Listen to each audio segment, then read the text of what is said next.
With a knife? No, it sounds crazy, but it looks like they were killed with a giant pair of scissors. The giant scissors once again search for prey. A trail of terror stretches across Europe, from Norway to England. There it is, the Barrows mansion. We have to go there and look around, or we'll never solve the mystery of Scissorman. You've got to be joking. It's way too dangerous. As long as he's alive, we're not safe anywhere, Doc. One after another, the horrifying murders continue.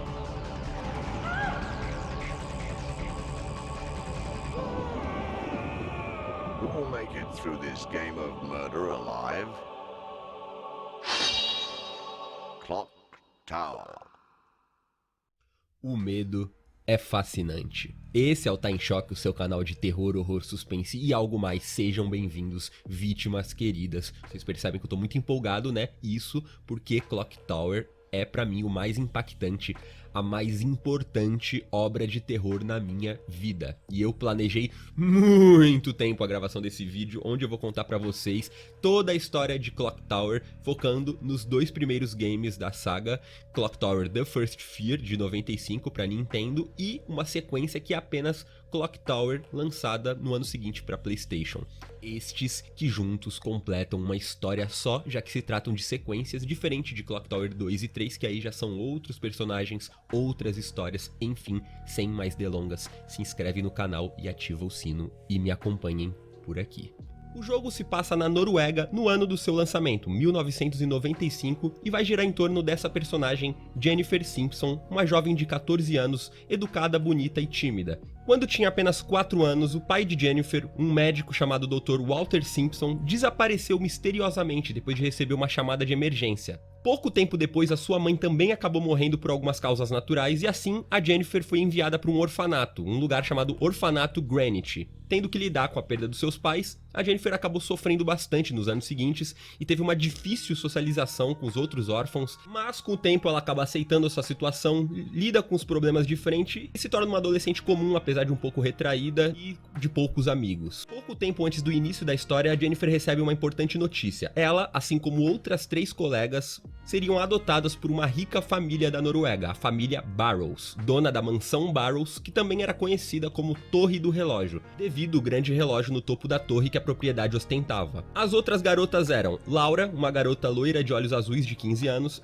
Anne, também de 15 anos, de cabelos castanhos e olhos verdes, que junto da Laura formam a dupla das garotas populares do orfanato. Ambas não gostam muito da Jennifer devido à sua personalidade mais reservada, e a Anne é descrita como teimosa e um tanto egoísta. E por último, Lottie, uma garota ruiva de cabelo curto e olhos castanhos, descrita como pouco feminina, e assim como a Jennifer, ela tem dificuldades na socialização, o que a torna amiga da protagonista. Tudo começa no dia da adoção, quando a nova mãe do quarteto, a senhora Mary Barrows, guia as garotas numa caminhada até a mansão. Ao avistarem o lugar, a Anne e a Laura se surpreendem com o tamanho da propriedade e se animam com a nova casa, e ao entrarem na mansão, a Mary pede que as meninas aguardem na sala de estar enquanto ela vai chamar o seu marido, o Simon, para conhecer as novas filhas. Ela se retira e depois de uma longa espera as garotas começam a questionar onde ela teria ido e é quando a Jennifer resolve sair à procura de Mary.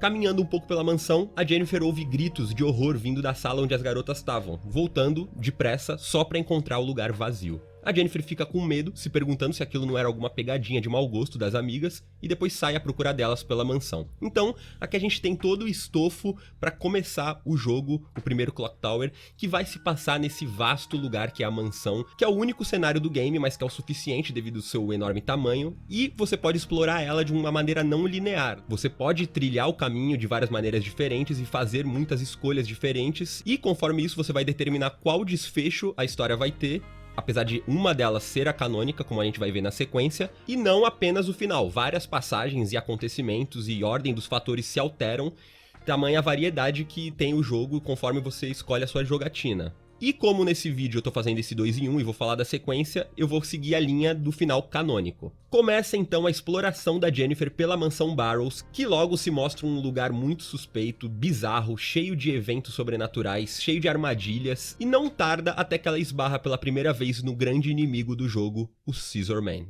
Esse primeiro encontro pode acontecer de duas maneiras e eu vou estar colocando aí pra vocês as duas mais impactantes.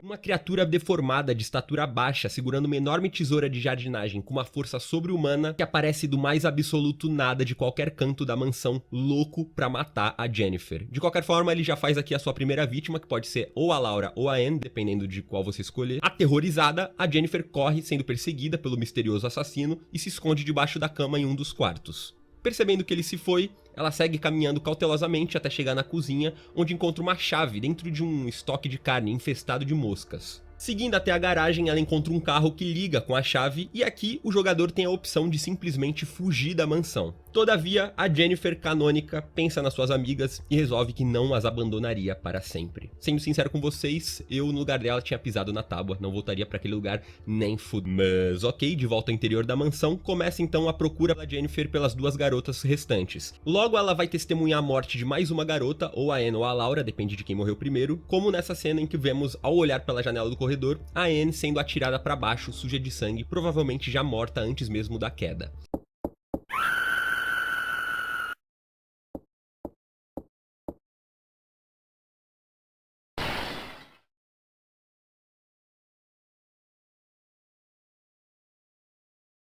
A Jennifer ainda tinha esperança de encontrar a Lottie, sua única amiga de verdade, e segue lutando contra o medo até encontrar uma estatueta escura com uma caveira e uma espécie de demônio esculpido nela. E isso é uma conquista que se dá em meio a várias perseguições do maníaco da tesoura ao longo da mansão de várias maneiras diferentes, como segue nesse compilado aí.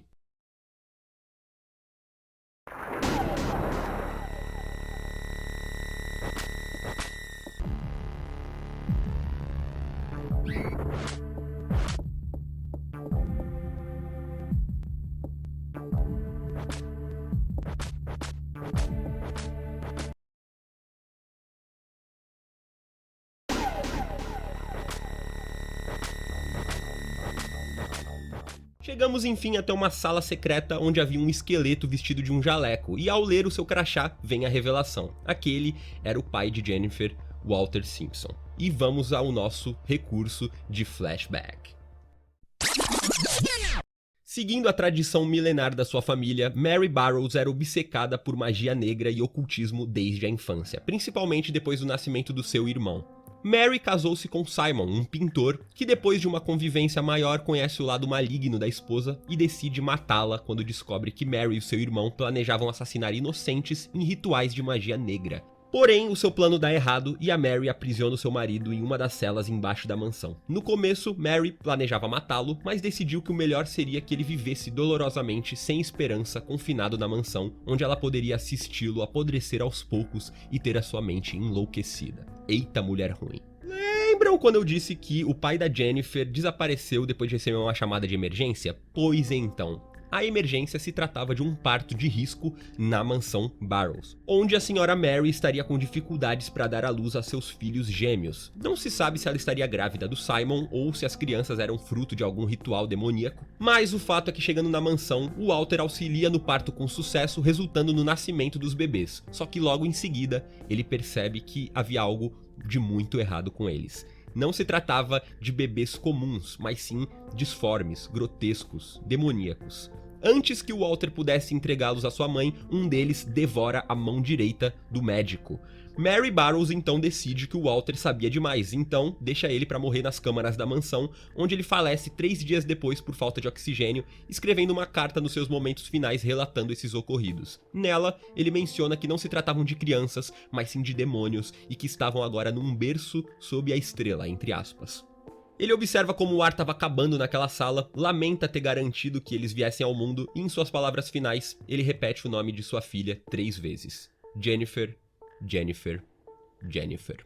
As duas crianças foram então nomeadas por Mary de Dan e Bob. E eles passam a ser cuidados para que tivessem todas as suas necessidades saciadas, e com o tempo, o Dan desenvolve uma forma diferente. Ele começa a inchar, fica obeso e frágil e precisava ser alimentado de carne humana para se manter saudável, enquanto seu irmão Bob permaneceu pequeno apesar de deformado e tinha prazer em matar e mutilar as pessoas enquanto seu irmão se alimentava das suas vítimas. Para saciar tanto a vontade de matar do Bob quanto a fome do Dan, a Mary passou a atrair diversas vítimas para a mansão, começando pelos próprios empregados dela, até que, depois que acabou o estoque, por assim dizer, ela começou a recorrer às pessoas de fora. Sim, a intenção da Mary, ao adotar as 4 garotas, era desde o começo oferecê-las pro Bob e pro Dan.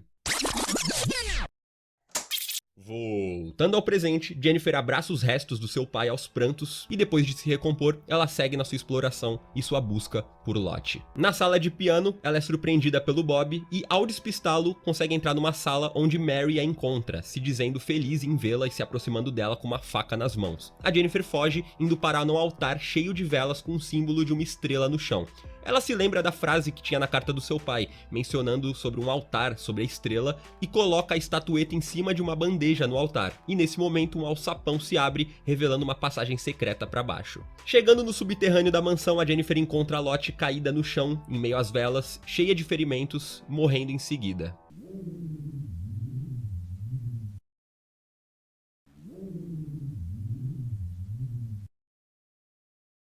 Completamente desolada e perdida, a Jennifer segue pela caverna passando por alguns barris de querosene até chegar num quarto oculto por uma cortina vermelha presa a 2 pilares. E ao abrir...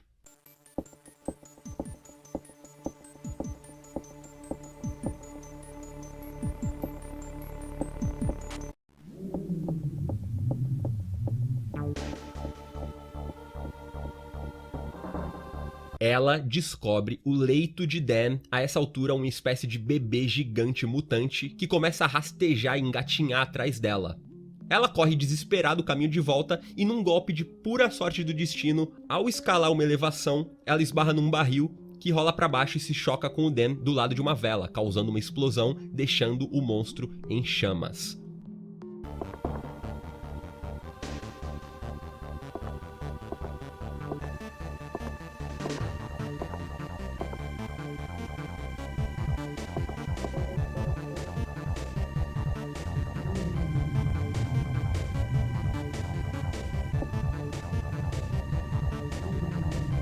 Com a explosão, a estrutura da mansão é abalada e tudo começa a tremer, e rapidamente a Jennifer chega até um elevador que leva ela até o 2º andar da mansão, onde a Mary aparece cheia de ódio pela morte do seu filho. A Jennifer joga ela no chão e foge até a escada, só que a Mary agarra o seu pé, Jennifer a chuta e Mary cai pra morte.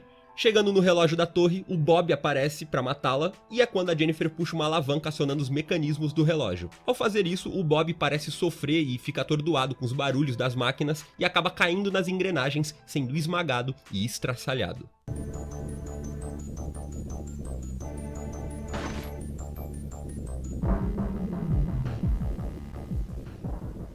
O game termina então com Jennifer, uma sobrevivente, observando a chuva no telhado da mansão até o amanhecer. E antes de iniciarmos o game seguinte, temos ocorridos muito importantes para apontar no espaço entre o final desse e o início da sequência. Vamos lá. Após os ocorridos naquela noite, Jennifer retorna para a civilização completamente traumatizada, em choque. Ela acaba conseguindo contar às autoridades o bastante para que eles fossem fazer uma checagem na mansão. Ao chegar lá, a polícia vasculha o local, um tanto danificado pelo tremor, e encontram diversos cadáveres, como o da senhora Mary, o esqueleto do Walter, o corpo de Laura, Anne e Lottie, a carcaça do Dan, enfim, tudo. Eles encontram também em algum lugar um outro sobrevivente, um garoto de 10 anos, loiro de olhos azuis, inconsciente, que é levado de lá e não se recorda de muita coisa, apenas menciona que o homem da tesoura, referindo-se ao Bob, iria matá-lo caso a Jennifer não tivesse detido a família Barrows. O garoto é levado para o orfanato Greenwich e recebe o nome de Edward. Pouco tempo depois, assim como o Edward, a Jennifer também tem dificuldades para se lembrar dos ocorridos na mansão por conta do estresse pós-traumático. Ela lembra apenas de alguns flashes distorcidos do Bob com a sua tesoura e o Dan rastejando atrás dela. A mansão Barrows é confiscada pela polícia junto dos seus bens e toda a imundície da família é descoberta, desde o seu envolvimento com magia negra até os recentes assassinatos, porém, ainda deixando a polícia com muitas perguntas, já que eles não acreditavam nas partes sobrenaturais da história relatada pela Jennifer, como a força sobre-humana do Bob e os demais eventos na casa. Toda essa história logo cai nas graças da imprensa, que ao saber dos relatos da Jennifer e do Edward, cria todo um conteúdo em cima do misterioso caso do Homem-Tesoura, ou Scissor Man, ganhando assim muito ibope pelas pessoas fascinadas com a história de terror local. Enquanto isso, a Jennifer e o Edward recebem ajuda psicológica no Departamento de Pesquisa Universitária de Oslo e são encaminhadas tutoras para cada um. Ellen, uma assistente do departamento, fica com a Jennifer e Kay, uma professora do orfanato, fica com o Edward. Com o tempo, a Jennifer e a Ellen acabam desenvolvendo um laço fraternal, tipo de irmã mais velha e mais nova, e isso faz a Ellen adotar a Jennifer, se tornando a sua protetora oficial. A Ellen trabalhava como assistente do psicólogo criminal professor Samuel Barton, que havia sido encarregado de estudar e ajudar as vítimas do caso do Scissor Man, e antes de seguirmos, uma rápida introdução sobre esses dois. Ellen Maxwell, uma mulher loira de 30 anos que na infância havia sido abusada sexualmente e espancada por seu pai. Esses abusos foram frequentes dos seus 5 aos 7 anos, quando seu pai morre com um ataque cardíaco durante um banho. Ele grita para Ellen ajudá-lo, só que em vez disso, a garota apenas observa o seu pai morrer afogado na banheira. Apesar de tudo isso, a Ellen cresce e acaba se tornando uma mulher carinhosa com forte senso de justiça, e mais tarde ela se interessa por psicologia criminal e vira assistente do professor Barton 8 anos antes do início do game. Em algum momento nesse período rola um clima e a Ellen dorme com o Barton, eles dão um piso, como diria o meu pai, porém ela acaba se arrependendo, não sei porquê exatamente, provavelmente pela personalidade dele. Vocês vão ver aí que o Barton é meio Jack, é meio esquisitão. Enfim, Samuel Barton, um homem de 52 anos, estudou hipnoterapia em Stanford, sendo o mais jovem a se formar, atuando depois como diretor na Associação de Estudo da Hipnose. Ele é um homem frio e arrogante, obcecado por mentes criminosas. Obsessão essa que vai ao limite depois dele receber em mãos o caso do Scissor Man, chegando a possuir até mesmo uma réplica da tesoura original de Bob Burrows no seu consultório, entre outros objetos confiscados na mansão, como a estatueta que a Jennifer usou no altar, cujos estudos apontavam que era feita de meteorito e provavelmente foi construída pelos celtas 4.000 anos antes de Cristo. What? Chegamos então ao início de Clock Tower 2, entre aspas, porque esse não tem o título de Clock Tower 2, apenas Clock Tower. E então, só para vocês entenderem mais ou menos, esse The First Fear, que é o primeiro game, ele funcionou como esse game 16 bits, onde os personagens vão ser inseridos nessa grande mansão, na qual o jogador vai ter a liberdade de explorar de uma maneira livre, não linear, vai poder ter escolhas que vão determinar como a história vai proceder, funcionando como uma experiência de horror na pele da Jennifer através desse grande ato que vai ser o primeiro jogo. Enquanto que esse segundo, que é o Clock Tower de PlayStation 1, já vai ter esses gráficos, entre aspas, mais avançados, né? Porque na real deu uma regredida, já que eles se aventuraram nesse 3D, nessa computação gráfica que já tava ali em 95 ganhando uma expressão maior. Vai ser muito importante pra depois, onde os jogos vão começar a ficar mais bonitos. Era bem realmente feio, apesar de, pra mim, na época, isso não importar absolutamente em nada. Esse segundo jogo, a história já vai funcionar mais como um filme de investigação policial que vai ser contada mais episodicamente, porque o jogo funciona através das fases, né, dos cenários. Antes da fase começar, sempre vai aparecer uma foto do local onde ela vai se passar. Por exemplo, como no começo, se a fase vai se passar no Instituto de Investigação Criminal de Oslo, da faculdade, né, vai aparecer, e inclusive o horário, às vezes aparece de dia, que geralmente significa que vai ser uma fase mais burocrática pra gente investigar e tomar algumas decisões. Agora, se aparecer o ambiente à noite, você pode ter certeza que o bagulho vai ficar louco, mas isso a gente vai falar mais pra frente. Então é isso, episódios, vários cenários, são cerca de 4 cenários que a gente visita numa gameplay, podendo variar um pouco. Sim, pra vocês terem uma ideia, tem um cenário que você simplesmente não vai conhecer dependendo da jogatina que você tiver. Então, Clock Tower é, como eu falo, uma experiência que, se você quiser ter ela completa, você tem que jogar umas 3 ou 4 vezes pra realmente ter uma abrangência de todas as possibilidades. E vamos ao início. O game começa com uma releitura em forma de cutscene da cena da morte do Dan, onde acontece a explosão, e depois a gente pode ver o rosto da Jennifer com um horror contemplando aquela situação. E eu preciso deixar pelo menos aí 5 segundos do menu inicial do game com a música clássica de Clock Tower, que causa arrepio em qualquer marmanjo até hoje.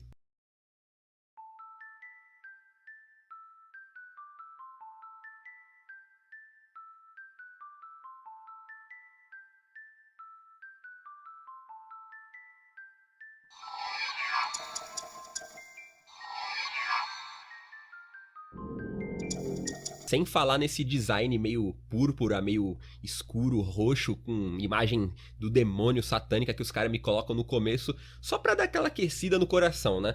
Pois bem, a Jennifer se encontra num estado de hipnose que parece não estar funcionando muito bem, então a gente pode ouvir a voz da Ellen falando com o Professor Barton em tom de reprovação, interrompendo a hipnose, acordando a Jennifer. A Ellen diz que ela não deve se desgastar tanto, pois ainda era cedo para isso, já que ela não estava preparada para se lembrar dos assassinatos. O Barton, meio emburrado, acaba aceitando, porém ressalta a importância daquele caso para Ellen e lembra ela que, apesar dela ser a guardiã da Jennifer, ele era o chefe ali. A Ellen e a Jennifer vão pra casa e o Barton vai pra sala de computadores, onde um funcionário diz pra ele que um repórter o aguardava no andar de baixo para falar sobre o caso do Scissorman. Chegando lá, o repórter se apresenta como Nolan Campbell, ao lado do seu cameraman, Chin. Ambos trabalhavam numa revista muito conhecida em Oslo. O Barton pede que a entrevista seja breve porque ele estava muito ocupado, então o Nolan vai direto ao ponto. Ele pergunta sobre as investigações e tenta saber mais sobre esse tal de Homem-Tesoura, questionando sobre os depoimentos da Jennifer. O Barton, naquele bom tom acadêmico cético, diz que a garota estava muito abalada devido aos ocorridos e analisa os fatos. Ele diz que certamente havia um assassino que usou uma tesoura gigante nas suas vítimas, porém isso não significava se tratar de um monstro imortal, como diziam os boatos, impulsionados pela mídia sensacionalista. Ele inclusive dá essa alfinetada no Nolan. Logo ele finaliza a entrevista e o Nolan agradece, então o Barton volta pro segundo andar, onde o seu outro assistente, Harris, que por sua vez é um tarado que sempre fica de olho na Jennifer, mesmo tendo 35 anos e ela 15, um cara muito do estranho. Ele informa o Barton que ele precisava enviar a estatueta para um senhor aposentado que havia trabalhado como mordomo na família Barrows no passado, para ver se o cara tinha alguma coisa a acrescentar sobre aquele objeto e para a investigação no geral. Feito isso, ele retorna para o consultório, onde Edward e Kay o aguardavam para iniciar a sessão de hipnose. No dia seguinte, o computador da Ellen quebra, enquanto não consertam ela vai dar uns rolê. Na sua casa no campus, ela vê que a Jennifer não tá por lá e se pergunta se ela não tinha arrumado um namorado. A verdade é que no dia anterior, o Nolan foi até a casa da Jennifer, onde em vez de pedir por uma entrevista, ele se interessa por ela e a convida para um encontro. Ambos meio que se apaixonaram. Porra, 15 anos, gente. Mas enfim, isso você só descobre se joga nos cenários da Jennifer. Aqui a gente tá seguindo a linha de gameplay que eu sempre joguei na infância, que é o da Ellen. Com o tempo livre, a Ellen visita a delegacia, onde a gente fala brevemente com Stan Gotts, o inspetor policial, ou melhor, assistente inspetor policial, como ele sempre prefere lembrar, todo frustrado pra corrigir a Ellen, já que o caso Clock Tower só foi entregue pra ele porque o verdadeiro inspetor estava doente. Então ele tá sempre lá com aquele ego ferido falando, não, inspetor não, senhora, veja bem, assistente inspetor. É muito engraçado. Já ia caindo a noite quando a Ellen volta pro departamento, onde vê que Danny, outro funcionário, já tinha consertado seu computador. Ela o agradece e diz que vai tirar um cochilo no dormitório. Chegando lá, ela encontra sua colega Rose deitada no beliche, e a Rose pergunta quem era, se era o Baker, seu namorado. E a Ellen repreende a mulher por usar o dormitório da universidade como um motel. A Rose fica meio envergonhada, mas acaba cagando pra isso, e a Ellen começa a apagar a luz, dá uma arrumada no ambiente, deita no beliche do lado, e é então que temos uma das cenas mais icônicas, mais marcantes do universo do horror nos games.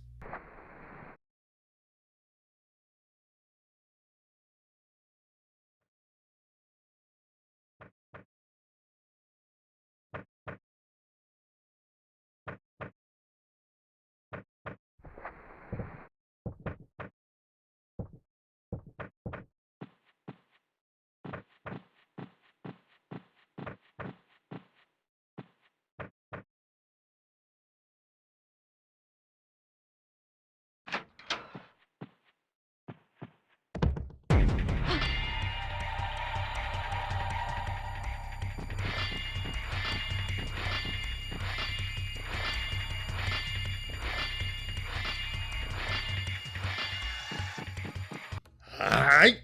Ao atender a porta, a Ellen vê o Baker pelo olho mágico e, ao abrir, o seu corpo cai morto bem na sua frente e atrás dela surge o Scissorman, o novo Homem-Tesoura, que diferente de Bob, esse aqui era maior, usava roupas pretas que cobriam quase todo o corpo dele, e diferente de Bob, que tinha o rosto deformado, esse aqui usava uma máscara. O Scissorman não dizia uma palavra, ele andava sempre curvado devido ao peso da tesoura, sempre com toda a sede de sangue atrás da sua vítima. A Ellen sai correndo pelo prédio e descobre que o lugar tá todo trancado e vazio, e aí começa aqui o bom e velho esconde-esconde, onde o nosso objetivo enquanto jogador é fazer a Ellen escapar desse cenário com vida. E isso, como eu falei, pode ser feita de várias maneiras diferentes, não segue uma linearidade, mas eu vou seguir uma aqui para vocês entenderem como que foi a minha experiência. Ela primeiro chega numa sala onde o aparelho de fax é ativado e emite um papel que continha um bilhete. Prepare-se, estou indo pegar você. Ela liga pra polícia dizendo que tá sendo atacada, mas ao mencionar o Scissorman, o atendente pensa que é alguma piada e desliga na cara dela. Se você insistir e ligar novamente, eles até dizem que vão mandar alguém, mas não dá em nada, você não pode contar com a polícia aqui. No consultório do Barton, a Ellen descobre o corpo da Rose embrulhado num lençol na cama de terapia.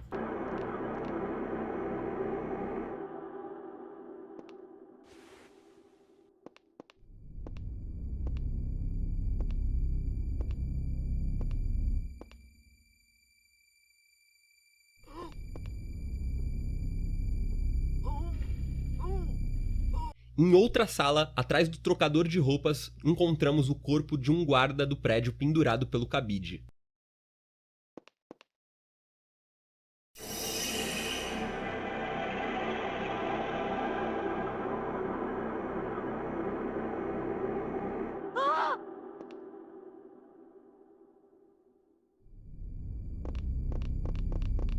Nessa altura, o jogador tem que estar preparado para vários ataques do Scissorman, que pode surgir de várias maneiras, literalmente de qualquer canto, como por exemplo...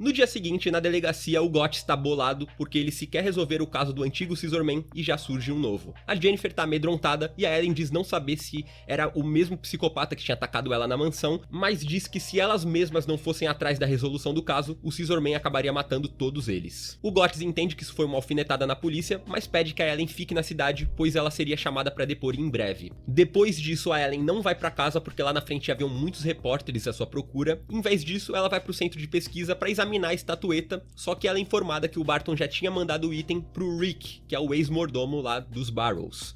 Ela repassa a informação pro Guts, que decide ir até a casa do Rick, onde eles conversam na sala de estar. Então a gente vai ter aqui o segundo cenário, a casa do Rick, na minha opinião, talvez o mais assustador do game. Justamente por ser uma casa onde um senhor mora sozinho, passa aquela coisa do antigo, da solidão, do isolamento, isso sem falar que é no entardecer, assim, a noite nem caiu de fato, é só aquele crepúsculo, não o suficiente para deixar tudo escuro, vocês vão se arrepiar com o que acontece nessa casa.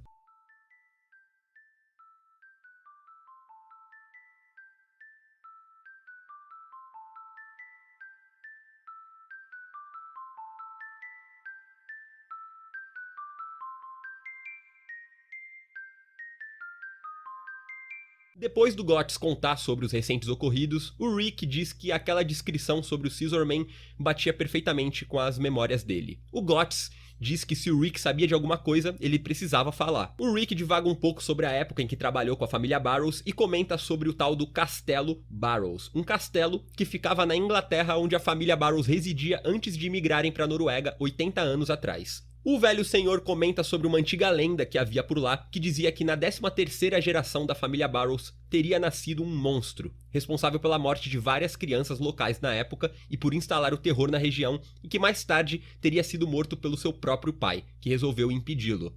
O Guts fica intrigado e pergunta sobre a localização do castelo, só que a conversa é interrompida por Victor, o cachorro de Rick, que começa a latir na porta, parecia muito agitado, e aí o Rick sai para acalmá-lo, e é quando a coisa fica tensa.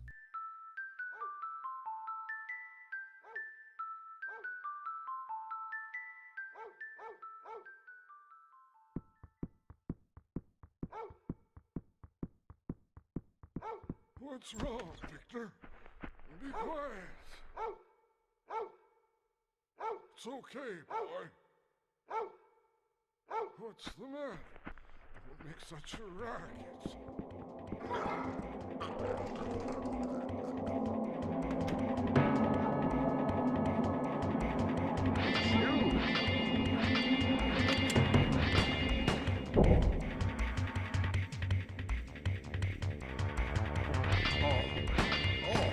Tudo acontece ao mesmo tempo. O Victor avança no Rick e mata o próprio dono, e ao mesmo tempo a energia da casa cai e o Scissorman surge na sala de estar e ataca o Guts, que sabiamente senta o dedo no 38 no desgraçado. A arma descarrega e ainda assim o assassino continua andando, e o Guts, desesperado, corre pra cozinha, se escondendo num alçapão. Depois que o Scissorman dispersa, o Guts sai do seu esconderijo e repara numa máscara na parede da cozinha, uma máscara daquelas africana. E de repente, a máscara sai da parede e começa a flutuar na frente de Guts, assim como um quadro e uma cadeira ao redor dele, e nesse momento o jogador precisa pensar rápido para atacar um pote de vidro bem na máscara, e assim que ela cai, os outros objetos caem juntos, como se ela fosse realmente ali a fonte daquela magia, daquele fenômeno que estava acontecendo. O assistente inspetor precisa agora dar o fora, só que o Victor, o cachorro, ainda bloqueava a saída. Explorando a casa, a gente tem outra cena que me marcou muito na infância, quando entramos na sala de lazer do Rick.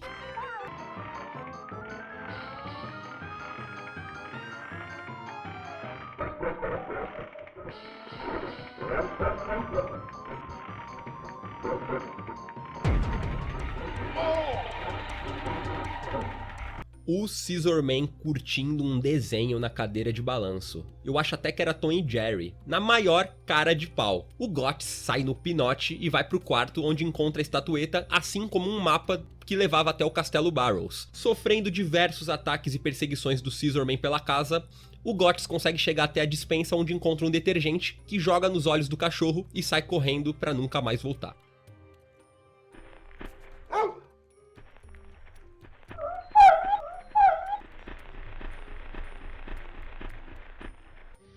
Mais tarde, ele relata os acontecidos para Ellen e pro Barton na delegacia, e ele conta o que descobriu, e aí os três resolvem ir até o castelo atrás de pistas, no primeiro voo pela manhã seguinte. A Ellen então tira o resto do dia para informar as pessoas sobre a viagem, e a equipe vai aumentando. Nolan, o repórter, se junta à empreitada junto com seu cameraman Tim. O Edward pede pra Kay pra eles irem, alegando que de qualquer forma eles não estavam seguros. A princípio ela acha loucura, mas acaba concordando. O Harris e a Beth do departamento resolvem ir também por pura diversão, e por fim, a Jennifer se junta à turma nesse cosplay de Mistérios S.A. e juntos eles embarcam rumo ao castelo. Eles passam o dia seguinte na estrada até chegar na região do castelo, só que resolvem parar para acampar devido à escuridão que já ia caindo. Pela manhã, tudo desanda. A Ellen não encontra a Jennifer em lugar nenhum, o Guts fala que o Harris e o Edward também tinham desaparecido, e a Kay fica desesperada, concluindo que eles já tinham ido pro castelo, e assim todo mundo já vai correndo pra lá. Antes de prosseguir com a história pro castelo, esse que vai ser o último e o maior cenário do game, eu queria dar um resumo sobre a história da família Barrows, já que esse cenário final vai ser decisivo pro game.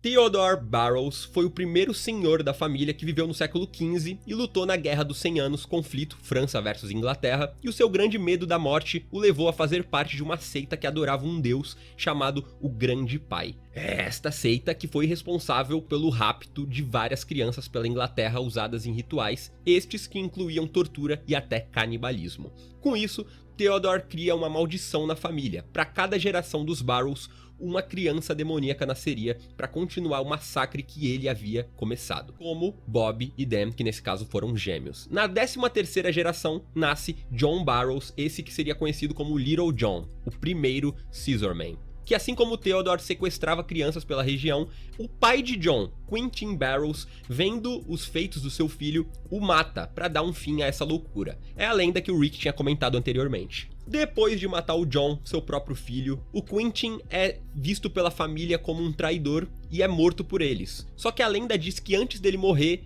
ele teria inventado um feitiço que seria a única arma capaz de matar os filhos do demônio. Para saber mais detalhes sobre a história dessa família horrível, tem card aí na tela do vídeo onde eu me aprofundo na história dos Barrows até os mínimos detalhes. Voltando ao presente, Ellen, Gotts, Barton, Nolan e toda a turma entra no castelo, só que antes de chegar no salão, o corredor desaba e a Ellen desmaia. Quando ela acorda, está sozinha. E aí começa o pesadelo, nesse que é o, como eu falei, o maior cenário do game, que é uma versão piorada do castelo do Drácula, um lugar sinistro, cheio de armadilhas e segredos, sala de tortura, coisas amaldiçoadas, enfim, obras do cão, eu vejo assim. A Ellen começa a explorar as entranhas do castelo e logo surge o Scissorman pra aterrorizar geral. Ele novamente vai surgir das maneiras mais inesperadas e dessa vez a gente que tá no território dele, então ele tem completo domínio do ambiente. A gente pode encontrar o Tim, o cameraman, escondido numa adega, o Harris na cozinha, a Beth num quarto, todos sempre meio que em um estado de choque, se recusando a sair ali dos seus esconderijos. Passando pelo jardim, a Ellie encontra um pequeno quarto. Na cama, ela acha um livro que revelava sobre o feitiço de Quentin. Seguindo por uma passagem secreta, a Ellen passa por um corredor cavernoso até chegar numa sala cheia de ossos apodrecidos pelo chão. Ali, no canto do local, tá o Gotts sentado. Ele fala pra Ellen que todo o grupo já havia se separado depois dos ataques do Scissorman e dá pra ela uma arma, já que ele tinha uma reserva. De repente, a conversa é interrompida quando fantasmas de crianças começam a dançar e cantar uma cantiga infantil em cima dos ossos. Thank you.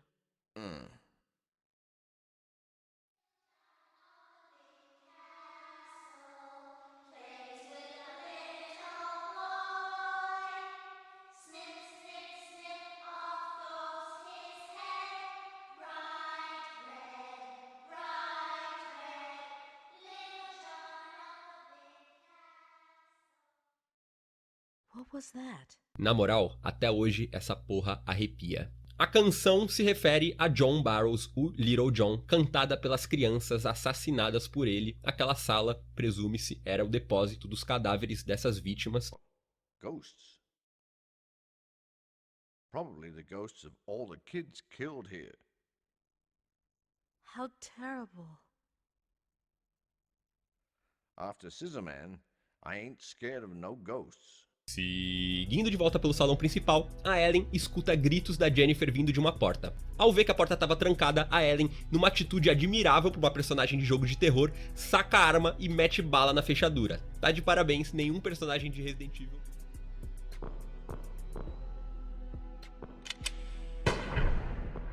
Ao entrar pela porta, a Ellen vê a Jennifer amarrada numa espécie de cruz estranha curvada, com o Scissorman prestes a matá-la. A Ellen então mira cuidadosamente e acerta um tiro nele, que dessa vez parece surtir efeito, já que escutamos o assassino invadidor.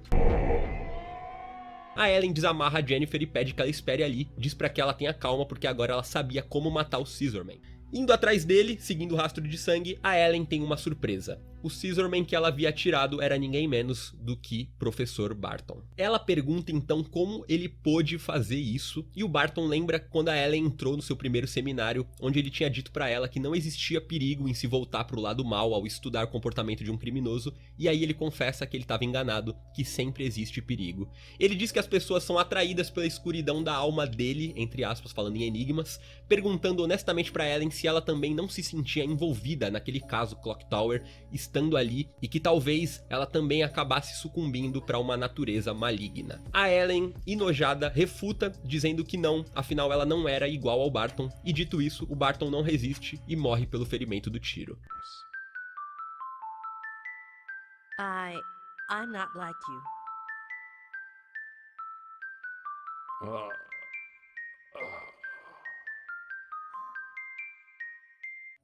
Voltando, ela encontra a Jennifer e o Gotts reunidos e conta pra eles o que tinha acabado de acontecer. E o Gotts disse que então o caso estava encerrado. Ela explica que o Barton havia dito que se atraiu pela escuridão que havia nele. E quem é esse ele? Ou seja, o verdadeiro Scissorman. Ela conclui que o Barton apenas assumiu o papel de copiador em algum momento, mas que o verdadeiro assassino ainda estava à espreita. Ela pede que o Gotts cuide da Jennifer e diz que vai atrás de um encerramento definitivo do caso. E eu não me conformo do porquê dessa mulher insistir em ficar sozinha nesse castelo.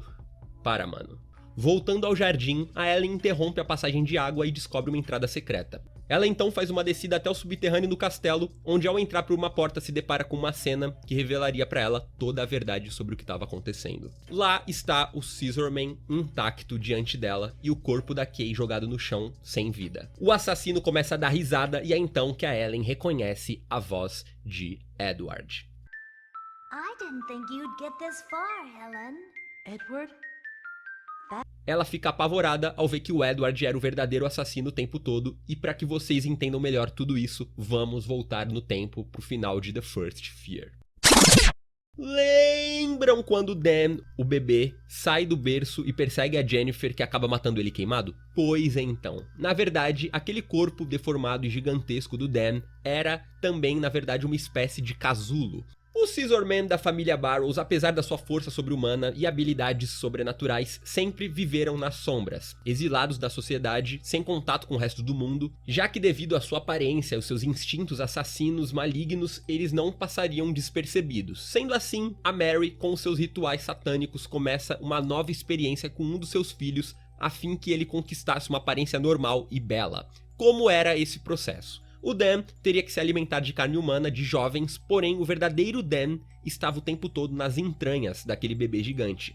A carne humana era o que nutria e dava as vitaminas necessárias para o Dan criar o seu corpo com saúde e a sua boa aparência. A minha teoria é que a Mary arriscou essa empreitada já que ela tinha tido gêmeos. Sendo assim, o Bob assumiria o papel do clássico Scissorman e o Dan serviria de cobaia e quem sabe conseguiria ser um novo tipo de Scissorman. Um que pudesse se infiltrar em qualquer camada da sociedade, se disfarçar, manipular as pessoas como quisesse e sair impune de seus crimes. A polícia encontrou o Edward na mansão quando vasculharam o local, porque depois do incêndio o Dan não tinha morrido. Tinha apenas renascido das cinzas, já que o seu corpo casulo, bebê monstro gigante do Zlatarhel já tinha sido destruído. Mas o processo já tinha se concretizado e o Dan agora seria Edward, um garoto normal, passando a tramar a sua vingança contra a Jennifer a partir dali. Entre as habilidades do Scissorman, uma das principais era a manipulação. Ele tinha um poder sobrenatural de penetrar fundo nas camadas do psicológico de qualquer pessoa, e o Edward se aproveitou muito disso. Por exemplo, a obsessão do Barton pelos estudos da mente criminosa permitiu que o Edward levasse ele à loucura. A obsessão do Harris pela Jennifer também fez ele assumir o manto do Scissorman em alguns momentos, porque o Edward convenceu ele de que aquilo faria ele ter a garota pra si. Tanto é que na campanha da Jennifer, quando a gente entra no castelo, é revelado que quem raptou ela lá pra dentro foi o Harris vestido de Scissorman, antes dele ser morto pelo próprio Scissorman original, o Edward. Inclusive, aqui já vai uma observação pessoal, porque nessa altura fica bem claro que o Edward é o Scissorman principal, mas sempre vamos ficar na dúvida fazendo apenas teorias, pois não se sabe ao longo do game quando que o Scissorman que a gente vê é o Edward ou quando é alguns dos seus imitadores, o Harris, o Barton, e seja mais quem ele puder ter levado à insanidade. Foi usando dessa habilidade, inclusive, que ele consegue fazer um cão, que era o Victor, matar o seu próprio dono. Provavelmente o Edward mexeu com os instintos assassinos lá do Dog. E por último, e aqui preparem-se porque é bem pesado, mas, segundo as minhas pesquisas, o Edward também viu no fundo do consciente da Kay que ela possuía certas tendências à pedofilia, embora ela reprimisse isso. E usando do seu poder de influência, o Edward pega essas tendências e traz elas ao limite, seduzindo a Kay, chegando a fazer sexo com ela, convencendo ela a ajudá-lo nos seus crimes, tornando-a sua cúmplice, também sua marionete. Voltando ao presente, o Edward diz pra Ellen que chegou a hora deles brincarem. E é quando ele começa a se aproximar dela com a tesoura. A Ellen corre até um altar na parede da caverna e assim como a Jennifer fez antes na mansão, ela coloca a estatueta no centro dele e em seguida pronuncia as palavras do feitiço do Quentin. Shh. Nesse momento, todo o lugar começa a tremer e desmoronar. No paredão da caverna, um enorme portão começa a se abrir, sugando tudo que havia no local pra dentro. A Ellen se segura firme num corrimão e o Edward se segura nos seus pés. Nesse momento, o Guts entra no local e com dificuldade consegue atirar no Edward, que larga a Ellen e é sugado pra dentro do portão.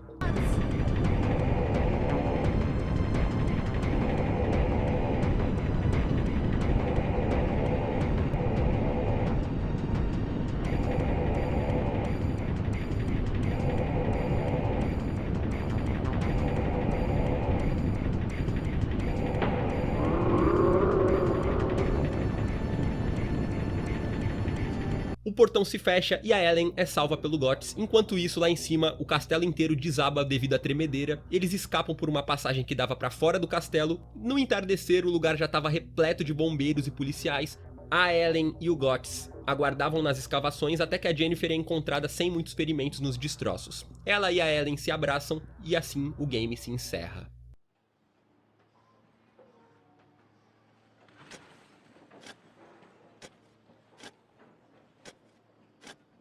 No reason to get upset, is there, Teach? I don't think we can make it. I am certain Jennifer is still alive. Hey, someone's there! Jennifer? Helen? Jennifer, you're alive! Helen!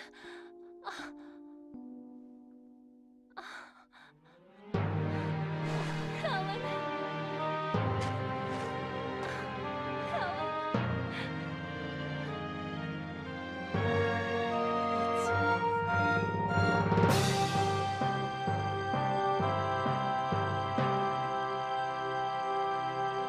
E é claro que a gente tem muitos finais alternativos, não dá pra nem dizer que esse é o canônico. Na semana que vem eu vou lançar outro vídeo sobre Clock Tower, onde eu vou comentar os finais alternativos também, apesar desse aqui, no meu coração, ser o canônico, porque sim, né, o game já tem horror demais, pra pelo menos um final feliz tem que ter. Então é isso, pessoal, aqui a gente finaliza a história do game.